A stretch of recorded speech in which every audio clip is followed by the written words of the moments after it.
ओम शांति। सुनते हैं 22 मार्च 86 के अव्यक्त बाप दादा के मधुर महावाक्य।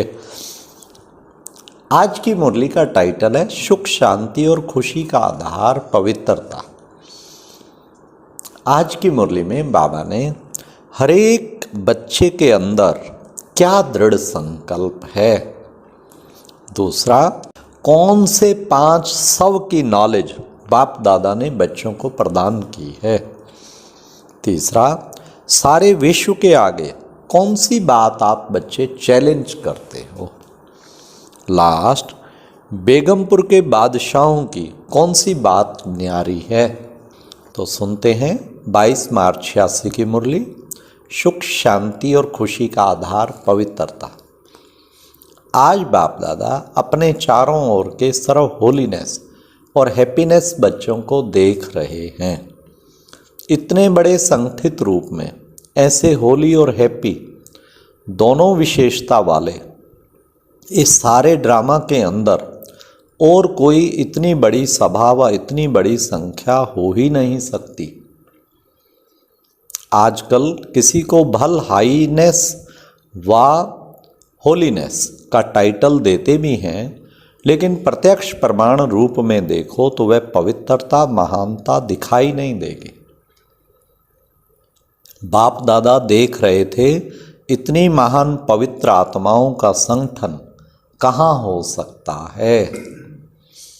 हर एक बच्चे के अंदर यह दृढ़ संकल्प है, ये दृढ़ संकल्प है कि न सिर्फ कर्म से लेकिन मन वाणी कर्म तीनों से ही पवित्र बनना ही है।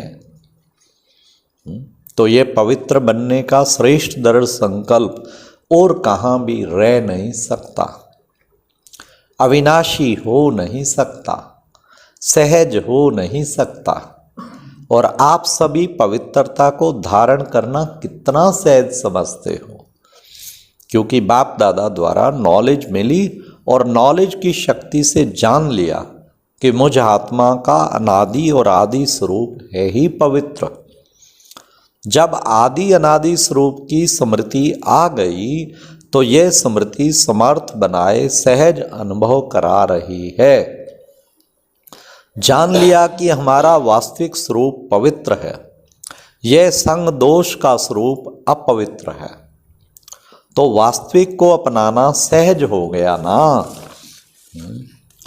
बात को आजकल की महान आत्मा कहलाने वाले भी असंभव समझते हैं, अननेचुरल समझते हैं, लेकिन आप पवित्र आत्माओं ने उस असंभव को कितना सहज अनुभव कर लिया।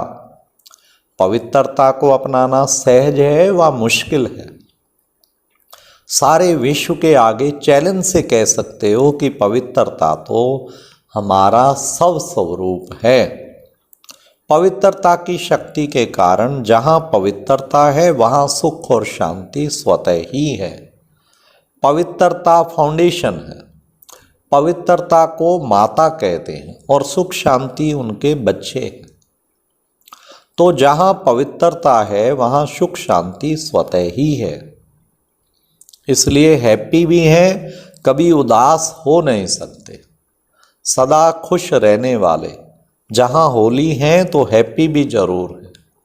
पवित्र आत्माओं की निशानी सदा खुशी है। तो बाप दादा देख रहे हैं कि कितने निश्चय बुद्धि पावन आत्माएं बैठी हैं। दुनिया वाले सुख शांति के पीछे भाग दौड़ करते हैं, लेकिन सुख शांति का फाउंडेशन ही पवित्रता है।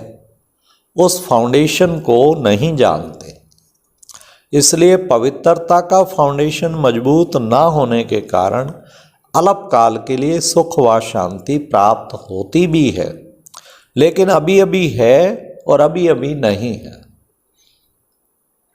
सदा काल की सुख शांति की प्राप्ति स्वाय पवित्रता के असंभव है। आप लोगों ने फाउंडेशन को अपना लिया है, इसलिए सुख शांति के लिए भाग दौड़ नहीं करनी पड़ती।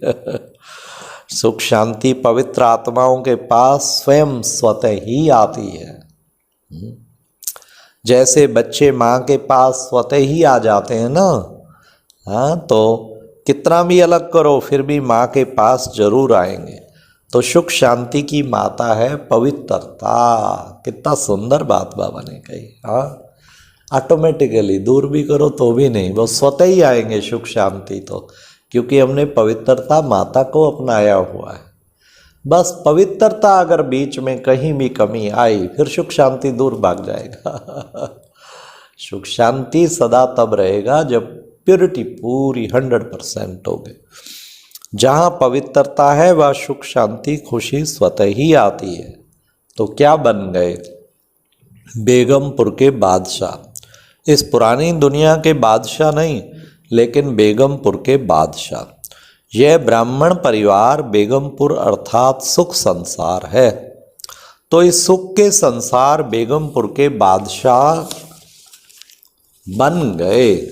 हिज हॉलीनेस भी होना।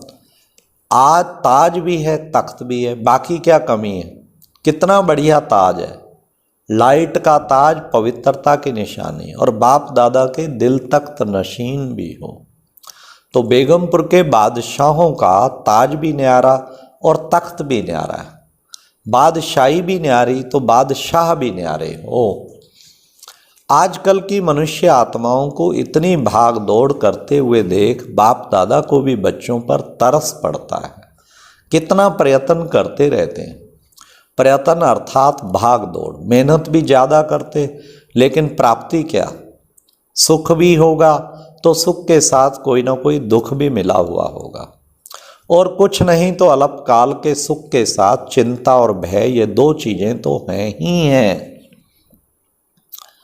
तो जहां चिंता है वहां चैन नहीं हो सकता, जहां भय है वहां शांति नहीं हो सकती। तो सुख के साथ ये दुख शांति के कारण हैं ही हैं, और आप सबको दुख का कारण और निवारण मिल गया। अभी आप समस्याओं को समाधान करने वाले समाधान स्वरूप बन गए हो ना। समस्याएं आप लोगों से खेलने के लिए खिलौने बनकर आती हैं, खेल करने के लिए आती हैं, ना कि डराने के लिए। घबराने वाले तो नहीं हो ना। जहां सर्व शक्तियों का खजाना जन्म सिद्ध अधिकार हो गया तो बाकी कमी क्या रही? भरपूर हो ना।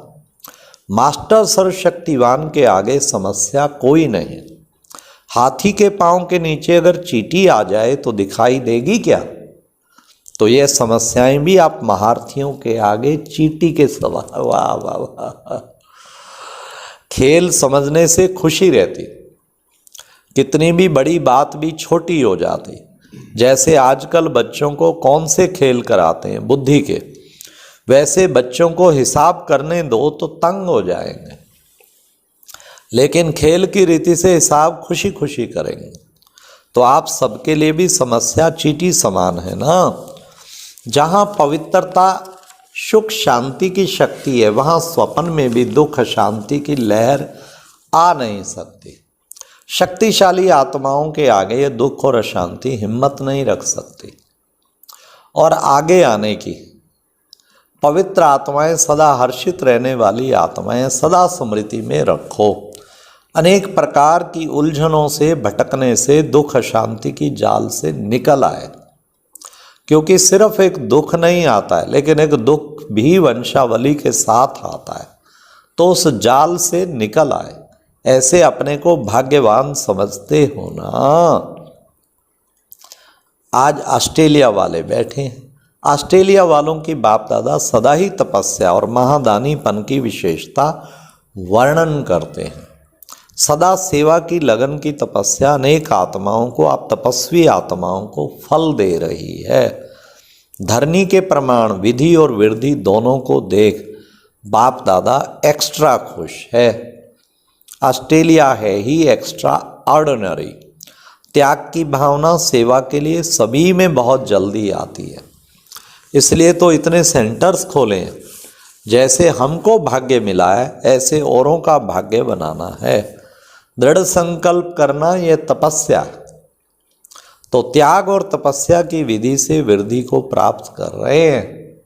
सेवा भाव अनेक हद के भाव समाप्त कर देता है। यही त्याग और तपस्या सफलता का आधार बना है। समझा? संगठन की शक्ति है, एक ने कहा दूसरे ने किया। ऐसे नहीं कि एक ने कहा दूसरा कहे, यह तो हो ही नहीं सकता। इसमें संगठन टूटता है। एक ने कहा दूसरे ने उमंग से सहयोगी बन प्रैक्टिकल में लाया, यह है संगठन की शक्ति। पांडवों का भी संगठन है, कभी तू मैं नहीं, बस बाबा बाबा कहा तो सब बातें समाप्त हो जाती। खिटखिट होती है तू मैं, मेरा तेरा मैं। बाप को सामने रखेंगे तो कोई भी समस्या आ नहीं सकती। और सदा निर्विघ्न आत्माएं तीव्र पुरुषार्थी से उड़ती कला का अनुभव करती हैं।